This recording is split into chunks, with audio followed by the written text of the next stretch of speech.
Steph Curry and the Golden State Warriors in Oklahoma City to take on a Shai Gilgeous-Alexander-less Thunder squad. But be clear, OKC was very much so game at home in this one.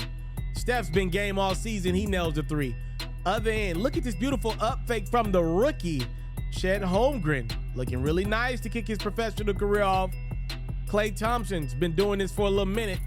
As you see the work, he nails a three. And how about this pass?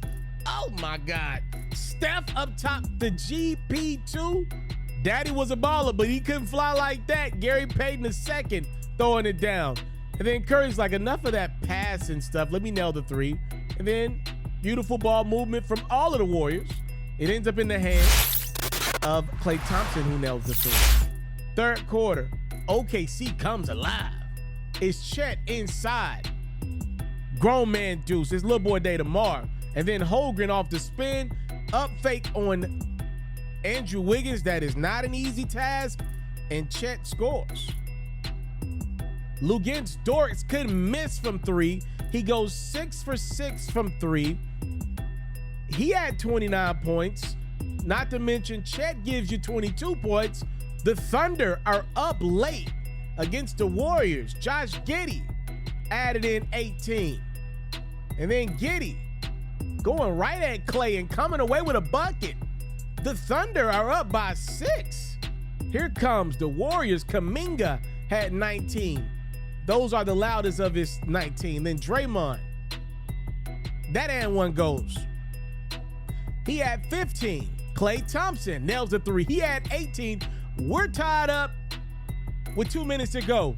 Other end, Jalen Williams catches Chris Paul slipping and makes him pay for it. Thunder up by 3. A minute to go. It's Curry connecting. Thought he was fouled.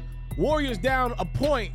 23 seconds to go. Draymond finds GP2. Didn't dunk it this time, but still scored. We're tied at 139 in the closing seconds. How about Curry? Going glass. Some controversy here, though. Refs review this one. You be the judge. Here's what the refs came up with. They acknowledged that Draymond interfered with the basket, but they're claiming it came after Josh Giddey touched the net first. So by those guidelines, the bucket counts. Game winner for Steph. He had 30 points, 8 rebounds, 7 assists. The Warriors win a really good game, 141 to 139. What the heck is wrong with Draymond Green? He recently made some post-game comments about the Warriors' chemistry last year versus this year that I believe were clearly in direction to Jordan Poole, the former Golden State Warrior guard. Draymond said last year we had an awful team as far as chemistry goes. It was pathetic. You look at last year and say, oh man, this team hasn't lost a Western Conference series under Steve Kerr, and then it happens. The big reason was our chemistry sucked. Last year was horse-ish. It was hard to come to work. It was not fun, you know?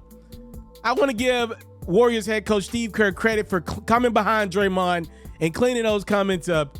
He said, I think it's unfair for people to just point at Jordan. That's wrong. Last year went haywire for a lot of different reasons. Jordan was fantastic while he was here. He helped us win a championship, and I hate that he gets any criticism. Last year went wrong for a number of reasons, and we all share blame in that. Thank you, Steve Kerr, for coming behind Draymond and cleaning that comment up. And the reason why I believe what Draymond said is ridiculous, because Draymond apparently has forgot that he was in the wrong for what happened last year and why the chemistry was so off. Look, I saw the reaction to that TMZ video from when Draymond knocked Jordan Poole clean out off his feet. If you look at the video again, go look back at it and talk to your boy Ferro once you look back at it. Warriors teammates and staff didn't react the way you would think they would have reacted to somebody getting punched at practice in a professional setting. To me, either Draymond had done something similar like that to Jordan in the past and it wasn't recorded, or people knew Jordan had it coming to him. That is my prediction and what I put together. That's my take of the Draymond Jordan Poole punch heard around the world. That's my opinion. But here's, to me, something that's indisputable. The Warriors didn't go hard enough on Draymond's punishment. Obviously, keep in mind that was coming off the championship. They didn't want Draymond to not be present for ring night. Draymond comes around and pretty much avoids any type of punishment, and then ends up getting a new contract as a pardon gift for smacking Jordan, who ends up getting traded a year later to the Washington Wizards, one of the worst teams in the NBA. So you don't punish Draymond pretty much, and he gets a new contract.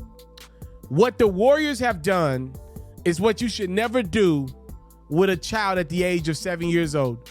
The first time your kid decides to test mommy, test daddy with a little smack on the arm, a little smack out on the face, whatever the case may be, if you don't nip it in the bud, studies show that one day that smack will become a punch, and it won't be inside of your house. It will be while you're at the grocery store, while you're at the doctor, while you're picking your kid up from school. And if you don't stop it there, when that kid is old enough, one day that kid is going to test you, male or female, and is going to try to smack you or punch you or just straight up beat your ass. You know how the old saying goes. You better nip it in the bud early, because we live in a world where people will take you for granted. And Draymond, because he didn't get punished, he didn't get traded, he ended up getting a new contract, is taking the Warriors' kindness because he is a one-of-one talent. And I got to give Draymond that. He is a one-of-one. He's taking advantage of the Golden State Warriors and them not being hard on him after the Jordan Poole punch. I like Draymond a lot, but I'm going to keep it a spade. I'm not going to lie to y'all. That's not my responsibility, not my job on this platform.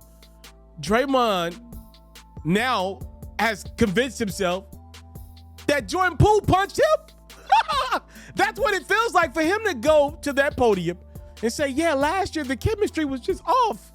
It was horse shit, is what Draymond said. As if he wasn't the one that made it horse shit. It's baffling to me.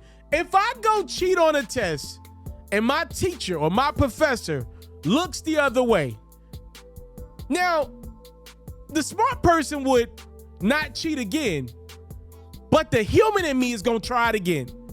If that professor looks the other way and doesn't hold me accountable, next time we got another test, I'm going to try it again.